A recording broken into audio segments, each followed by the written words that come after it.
Hello, today I'm going to talk to you about political correctness. Now, both left and right enforce versions of political correctness within their own ranks. Within the left, it tends to be more multicultural and anti-racist activism and opinions. In the right, it tends to be promoting an ideology of whiteness that anyone outside of the radical right would disagree with. However, today I'm mainly going to be focusing on the political correctness enforced by the left, because this type of political correctness has bypassed their barriers, their borders, and infiltrated its way into our institutions. For example, people are being arrested for jokes on social media, and even like the genuine terms on social media, the genuine statements that they're making on social media, just because they're politically incorrect by the standards of radical leftists. People are losing their jobs because companies are paralysed by fear of what the Twitter Inquisition will do to them, will do to their reputation if they do not fire these people who have made politically incorrect statements on social media or indeed in real life. The only place that I could say this is justified is if they were representing the company in a professional manner, not in their own private life. Your job, your workplace should have no say over what goes on in your private life and what thoughts you think in your head and the statements you make, unless you're representing the company. In the case of the adpocalypse, as soon as the media who are perpetrating this as well, the far left, any of these people, as soon as they say something's wrong, YouTube are promoting extremists, like extreme right wingers, like the rational centrists.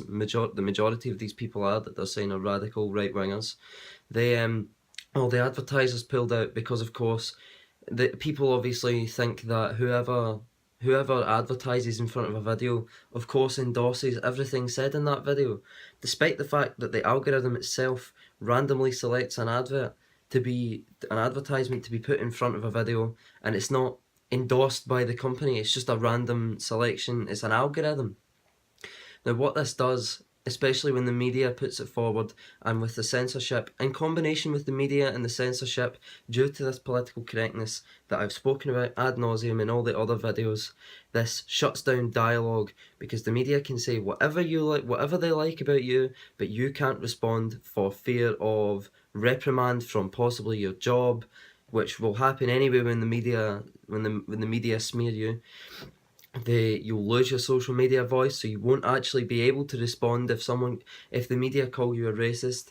The only platform you have really to the public, to the worldwide public who've seen the article, is through social media. So as soon as you're banned from the social media, how are you going to get your message out there? How are you going to respond to this this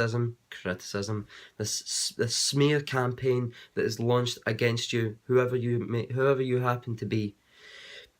This makes people afraid to speak their mind on certain issues. In Britain, it tends to be Islam and possible problems caused by mass immigration.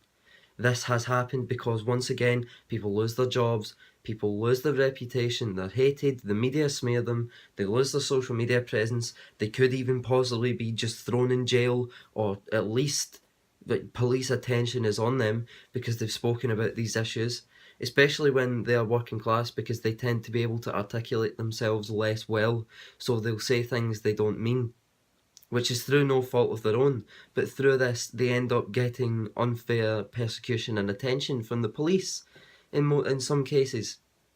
It makes people's anger build up over time rather than being a gradually released pressure valve. Think of this as a pipe with a blockage in it. When you when you take the blockage away, what it should do is the water runs smoothly and flows smoothly through it, and there's a gradual, easy to deal with flow of water. If the blockage isn't removed, the water will build up behind the blockage, and it will build up and it will build up and it will build up until eventually the pipe bursts. We are heading towards that pipe busting in the UK especially, but in the Western world in general, because no one is being allowed to speak their mind on certain issues. They are being shut down, they're being banned, they're being arrested, they're losing their jobs, they're losing their reputation, they're being smeared in the mainstream media of all places, the place where you're supposed to be most politically neutral and unbiased, especially in the case of the disgraceful BBC, who are funded by the taxpayer and therefore should uphold to the nth degree the principles of unbiased journalism and fair, neutral coverage of everybody and everything. They shouldn't be working with Hope Not Hate. They should not be promoting a Remain agenda more than a Leave agenda. They should be totally unbiased, and it's disgraceful that they're not. Eventually, when I say about the pipe busting, this will come out as violence. Censorship causes violence eventually, and we're already seeing this where the dialogue is being trampled on, shut down in favour of throwing milkshakes, in some cases throwing bricks, in Donald Trump's case assaults on his life. None of this is good. None of this leads to a good place, and we should stop it now. This is using people's own good intentions and their own morals of anti-racism, of inclusivity, of tolerance of other people, of ideologies against them. It's making them feel bad for the actions of people hundreds of years ago, as if this stuff is going on now. This is not going on now. People of the West have been cowardly for too long, and in particular the UK. We need to be brave. You need to stand up for what you believe in. Don't accept the standards of radical racial ideologues who pathologise everybody who disagrees with them as a racist. When they call you racist, you need to show them the principled opposition and the reasons why you are not a racist. Because the majority of people in the UK just now are not racists. They are tolerant of other people, they are nice people, they're good people who hold good values, and this shows in the type of country we have built. This is being ruined by the radical left because they have an undue amount of power, an undeserved amount of power, because of the way they pathologise everybody who disagrees with them as racist, the way they smear people publicly, they ruin people's reputations, so people don't know how to deal with it. So they apologise for whatever they've said because it seems to be the path of least resistance. This does not lead to a good place, and what we need to do is not accept the standards of bigots, not accept the standards of these radical ideologues. You need to say it with conviction that you are not a racist, and here are the reasons why.